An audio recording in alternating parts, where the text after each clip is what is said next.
Assalamualaikum warahmatullahi wabarakatuh. Waalaikumsalam warahmatullahi wabarakatuh. Yang kami hormati orang nomor 1 di negara Tunggu-Rambang, Kepala Desa Tunggu-Rambang. Yang kami hormati Bapak Imam, Bapak Takmir Masjid Mujahidin Tunggu-Rambang.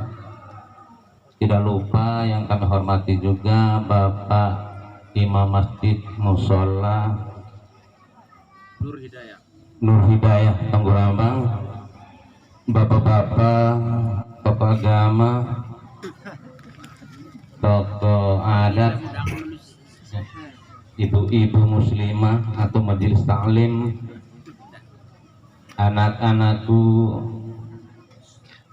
generasi muda, generasi robbani, generasi tahan bantingan yang saya kasihi. Sebelum saya memulai ceramah, kita ngomong damai, ngomong ke keluarga, kita sepakat. Tadi saya diingatkan bahwa diberi waktu 30 menit. Yes, cukup 30 menit karena mungkin suara saya dan penyampaian saya kurang mengena pada Bapak Ibu hadirin, karena saya malam ini sudah malam yang kelima dalam 1 minggu yang saya ceramah, sudah malam yang kelima. Kalau siangnya 3 kali, jadi berita suara saya agak rusak, sudah agak rusak. Bismillahirrahmanirrahim. Alhamdulillah alladzi arsala rasulahu bil huda wa dinil haqq liyudhhirahu 'ala dini kulli wa kafa billahi syahida. Asyhadu an la ilaha illallah wa asyhadu anna Muhammadan abduhu wa rasulah nabiyya ba'd. Allahumma shalli wa sallim ala Muhammadin wa ala alihi wa ashabihi wattabi'ina lahum bi ihsanin ila yaumiddin. Wa qala Allah ta'ala fi kitabihil karim, a'udzu billahi minasy syaithanir rajim, bismillahirrahmanirrahim. Wa idza qala Isa bin Maryam ya bani Israil inni rasulullahi alaikum musaddiqan lima baina yadayya minat taurat wa mubasyiran bi rasuli ya'ti min ba'dihi ismuhu Ahmad falamma ja'ahum bil bainat qalu hadza sihrun mubin. Sadaqallahul azim.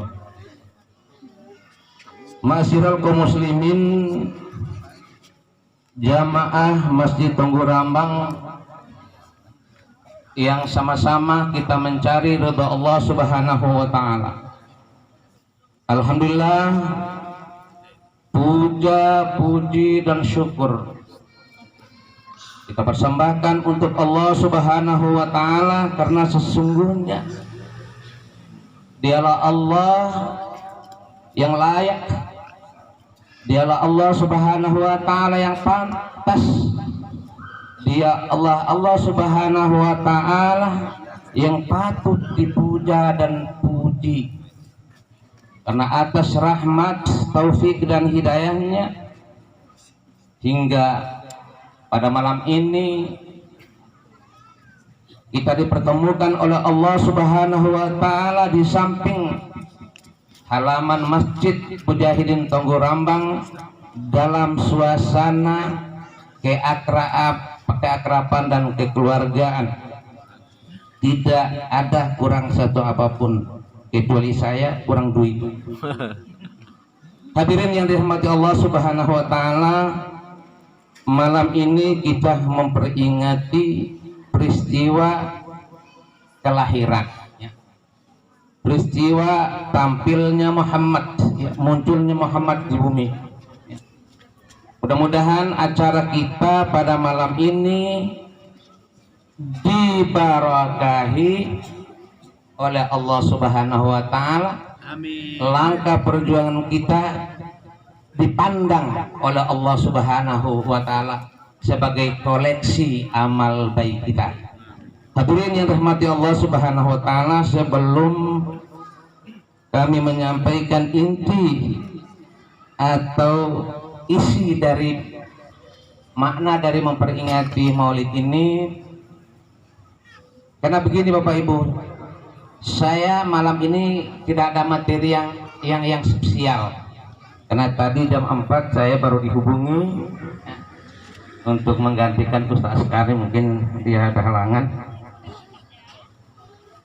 dan mungkin suara saya dengan hari kemarin, yang hari-hari kemarin itu beda ya, beda. Jika suara saya agak rusak karena malam ini sudah malam yang kelima dalam 1 minggu ini, dan yang siangnya 3 kali, jadi full time 1 minggu ya.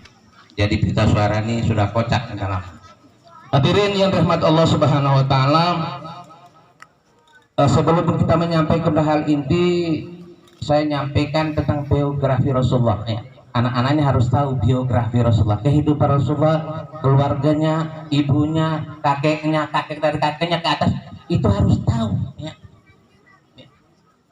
Sebagai generasi ini harus tahu, jangan seperti anak saya di MTS hanya tahu Rasulullah punya mama ini, punya bapak ini, ke atas sudah tahu, nenek ini, kakek-kakek dan buin-buin kan sudah tidak tahu.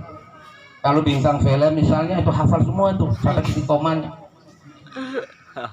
Mereka fans dengan Ayu Ting Ting, bapaknya siapa, neneknya siapa, oh hafal semua. Tapi Rasulullah sebagai uswatun hasanah, qudwah hasanah, suri teladan kita ini benar-benar kita cintai. Mahabbatur Rasul, kita tanamkan mahabbatur Rasul, cinta kepada Rasul.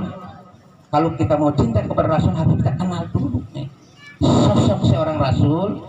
Kemudian Rasul itu bagaimana dia tampil ke dunia ini? Apa dia secara otomatis dilahirkan tanpa ada ibu bapaknya, tanpa ada nenek kakeknya? Itu harus kita kenal. Bahwa adik-adik, ibunya Muhammad, Nabi kita Muhammad, ibunya siapa? Siti Aminah binti Wahab binti lagi binti di atasnya Wahab, neneknya Aminah ya, Aminah binti Wahab. Coba hafal ya, Aminah binti Wahab bin Abdi Manaf bin Qusay bin Kilab. Nah, itu silsilah turunnya Aminah ya, Aminah. Harus dihafal ya. Sampai ketemu kepada Bani Ismail ya. Karena kita ini keturunan dari Bani Ismail. Muhammad bin Abdullah bin Abdul bin Abdi Manaf bin Qusay bin Kilab. Ketemu sampai di Kilab. Jadi nenek kata dihafal, kakek nenek aja dihafal. Berarti Muhammad itu dilahirkan dari ibunya terus ya. Jadi ada keturunan silsilahnya yang kita hafal. Kalau saya sendiri hafal itu tuh, tapi kalau nenek moyang saya sudah hafal, paling sampai dia nenek kaki terkenal. Ya. Hadirin rahmati Allah Subhanahu wa taala. Tepat yaumul isnain. Tepat yaumul isnain. Tepat hari Senin, yaumul isnain, hari Senin, tepat yaumul isnain, tanggal 14 April bersamaan dengan tahun Islam, tahun Hijriah 12 Rabiul Awal 571 Masehi, bulan Masehinya Allah Subhanahu wa ta'ala tampilkan Muhammad di bumi. Muhammad SAW tumpah darah pertama pada tanggal 14 April tahun 571 Masehi. Nabi Muhammad SAW dilahirkan tidak membawa harta atau tidak ditunggui dengan harta. Nabi Muhammad SAW lahir tidak ditunggui oleh ayah kandungnya. Kenapa? Baru 2 bulan di dalam kandungan ibunya, bapaknya sudah kembali ke Balikpapan. Muhammad lahir dalam keadaan tidak dipersiap apa-apa seperti kita biasanya. Kalau anak lahir sudah disiapkan pakaian popoknya, pakaian bayinya. Kalau Muhammad lahir tidak membawa. Muhammad SAW lahir, seketika itu lahir wajah negeri Arab berubah total, berubah. Karena Muhammad adalah manusia luar biasa, bukan manusia biasa seperti kita. Kehadiran Muhammad itu jauh-jauh hari, masih berapa puluh tahun lagi, ratus tahun lagi, itu Al-Quran sudah mencantumkan, sudah tergambar di dalam Al-Quran. Wa il qala Isa bin Maryam. Dan ingatlah ketika Isa putra Maryam, Nabi Isa ini putra Maryam ini berkata, berfirman, ya Bani Israel, hai Bani Israel, inni Rasulullah ilaikum, aku adalah seorang rasul untuk kalian, untuk Bani Israel. Musaddiqan lima baina yadayya minat Taurat, membenarkan kitab-kitab yang turun sebelumku. Nabi Isa benarkan, membenarkan kitab-kitab yang diturun sebelum Nabi Isa, yaitu kitab Taurat. Kitab yang diturunkan sebelum kitab Injil itu ada kitab Taurat, Zabur. Kitab Taurat. Di dalam Taurat itu kelahiran Muhammad masih berapa periode, masih berapa zaman dan tahun, itu sudah dicantumkan di dalam Taurat. Nabi Isa membenarkan, musaddiqan lima baina yadayya, aku membenarkan itu.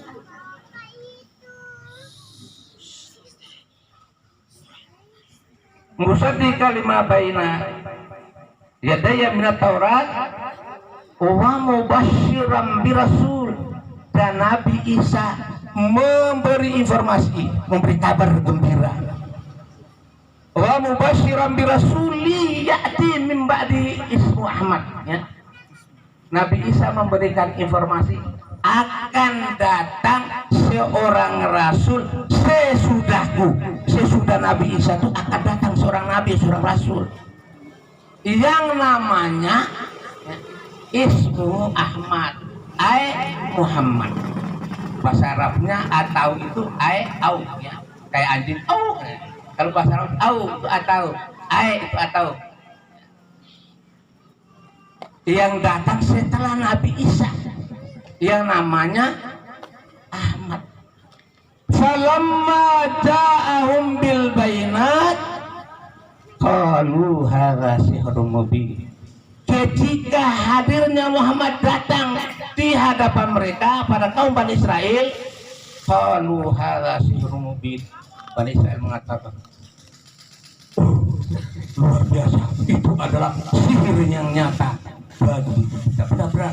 Jadi kedatangan Muhammad menurut mereka menjadi sihir. Ya benar. Kalau saya benar.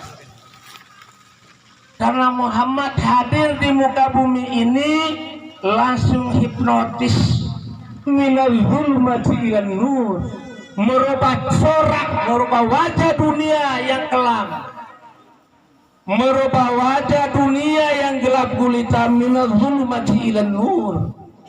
Zulmat, negeri Arab yang zulmat, yang jumud, yang jahiliyah, merubah menjadi ilan nur, menuju cahaya yang terang benderang, al-haq al-Islam, ya. Jadi muncul Muhammad ini, mereka sudah takut ini menjadi sihir yang besar. Karena Nabi Muhammad SAW itu buktinya dia akan membawa dua bendera. Walladzi ba'atsa fil ummina rasul yatlu 'alaikum ayatihi wa yuzakkihim wa yu'allimuhumul kitab wal hikmah wa in kanu min qablu lafi dhalalim mubin. Dialah Allah Subhanahu wa taala yang mengutus. Dialah Allah Subhanahu wa taala yang membangkitkan Muhammad, seorang rasul, yatlu alaihim, dengan membawa bendera Al-Quran, membacakan Al-Quran kepada mereka, yatlu alaihim ayatih, wa yuzakkihim, mensucikan jiwa mereka, hati mereka, wa yu'allimuhumul kitab, ajarkan mereka kitab Al-Quran, wal hikmah, ajarkan mereka hikmah, hadis Nabi. Wa in kanu min qablu lafi dhalalin mubin, yang sebelumnya mereka dalam keadaan kesesatan yang nyata, sesat. Kita kenal, sebelum Muhammad lahir, dulu di negeri Arab terkenal dengan suatu zaman, satu masa yang namanya zaman jahiliyah. Jahiliyah itu artinya zaman kebodohan. Zaman kebodohan bukan berarti orang-orang waktu itu tidak bisa tulis baca. Orang-orang waktu itu tidak bisa membaca, tidak bisa belajar, tidak bisa tulis baca. Yang dimaksud dengan jahiliyah itulah zaman kegelapan. Itu kegelapan dalam Al-Quran disebut zulumat. Di dalam Al-Quran disebut zulumat, zaman kegelapan, ya. Zaman yang gelap gulita. Mengapa gelap? Bukan pada tidak ada penerangan. Gelap gulita itu ada artinya di dada mereka, fisudur, tidak ada pelita. Apa pelita? Pelitaan ad-din, pelita agama. Ya, agama itu sebagai penerang, sebagai nur. Gelap artinya di dalam hati mereka itu juga gelap. Ya. Maka pada zaman jahiliyah itu artinya apa? Ghairal Islam. Orang yang dunal Islam, orang yang melaksanakan praktek amal-amal sehari-hari bukan berdasarkan Al-Quran, hadis, itu namanya jahiliyah.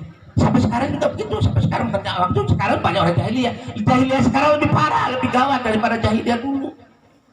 Orang yang tidak mengikuti sunnah Rasul, Al-Quran itu jahiliyah.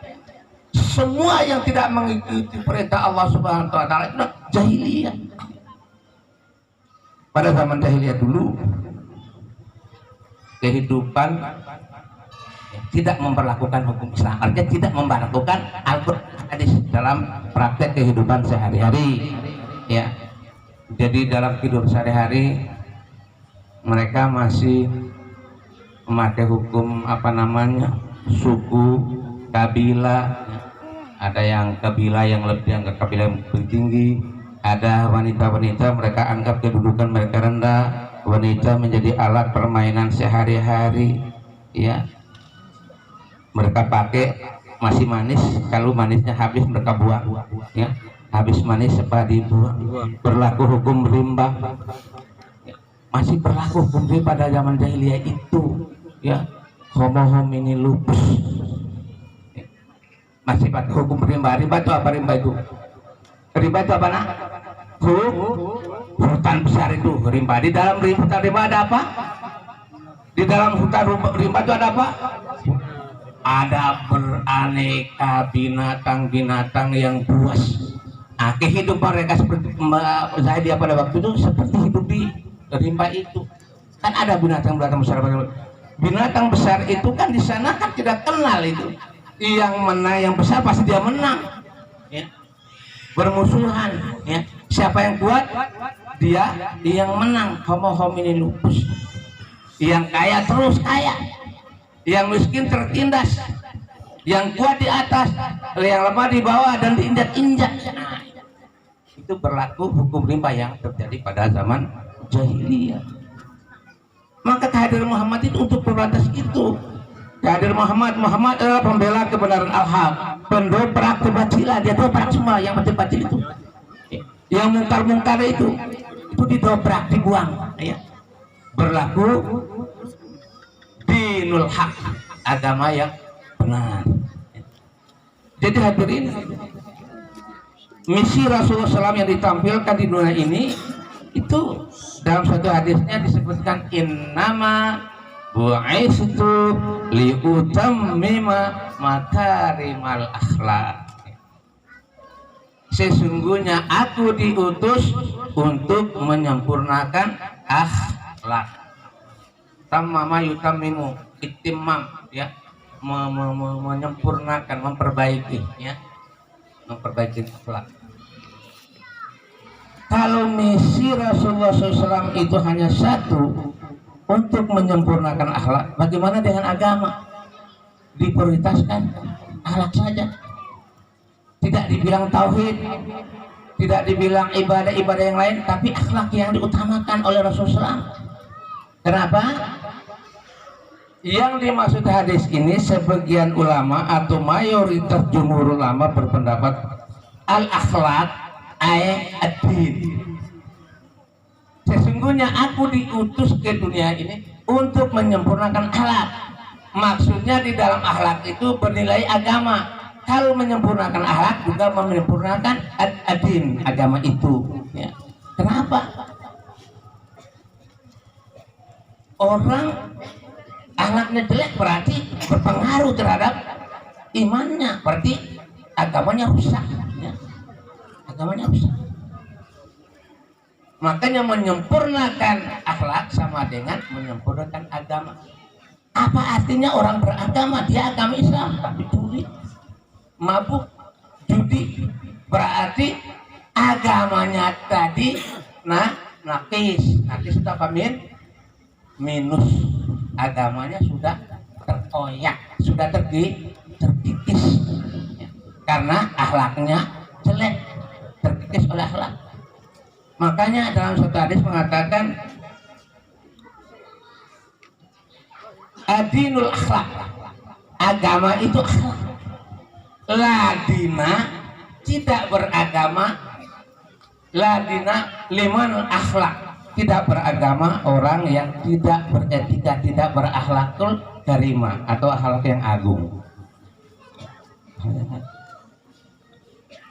Jadi misi Rasulullah SAW yang kita peringati itu memperbaiki taraf hidup dalam hal akidah, ya. Akidah, ibadah kita benar-benar sesuai dengan apa yang diwahyukan, apa yang diperintahkan oleh Allah Subhanahu wa Ta'ala, dan menghidupkan sunnahnya sesuai dengan diutusnya Muhammad ke bumi ini. Al-Quran yang kita anuti, kitabullah sebagai firman Allah, Muhammad sebagai figur untuk membawa hadis, baik itu fi'liyanya, apa itu takririyanya atau qauliyanya.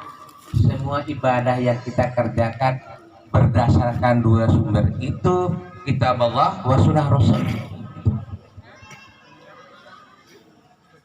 Itu yang perlu kita tiru. Yang lain-lain jangan dulu, karena Islam itu tidak mengajar kita berat-berat. Islam mengajar kita gampang-gampang saja, mengajarkan kita gampang-gampang saja. Yang diajarkan, yang diperintahkan ditaati, yang dilarang dijauhi, ya. Kalau yang benar-benar yang berat-berat, yang akal kita tidak mampu, ya, pokoknya kita yang perintah kita laksanakan, yang dilarang itu sudah, ya. Jadi Muhammad SAW yang lahir, ya, itu merupakan utusan Allah Subhanahu wa Ta'ala, membawa risalah dari Allah Subhanahu wa Ta'ala untuk menyebarkan seluruh dunia, bahkan seluruh dunia, bukan hanya umat Islam, sebagai rahmatan lil alamin, rahmat untuk seluruh alam. Lagi-lagi akhlak menjadi poin penting yang perlu kita bahas, karena zaman semakin maju, hidup manusia ini selalu berubah mengikuti arus zaman. Ya. Kalau imannya tidak dibenteng ya dengan kuat. Ya. Zaman sekarang lebih anak-anak kita nih, jangan anak-anak tua-tua juga. Senang juga kalau ada HP lihat TikTok. Di dalam TikTok itu penampilan luar biasa. Ya. Bukan yang biasa-biasa, penampilan luar biasa. Ada janda, ada ibu-ibu yang penampilan cantik-cantik terus berpakaian sekwilda. Sekwilda itu bahasanya Zainuddin MZ. Sekwilda itu sekitar wilayah dada. Oh, yang semuanya tertarik.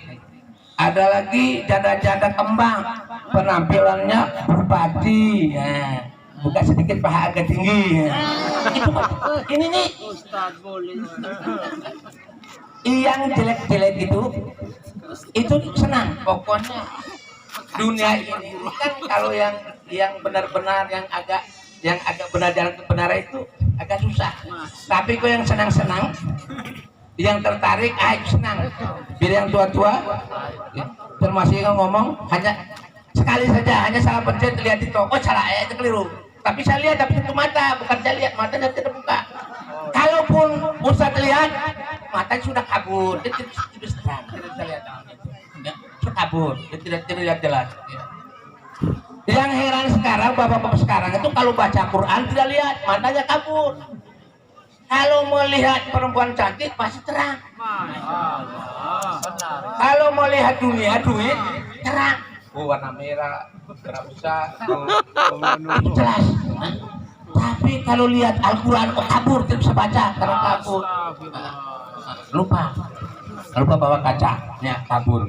Pokoknya hufatin nar bisyawati wa hufatil jannah bil makari.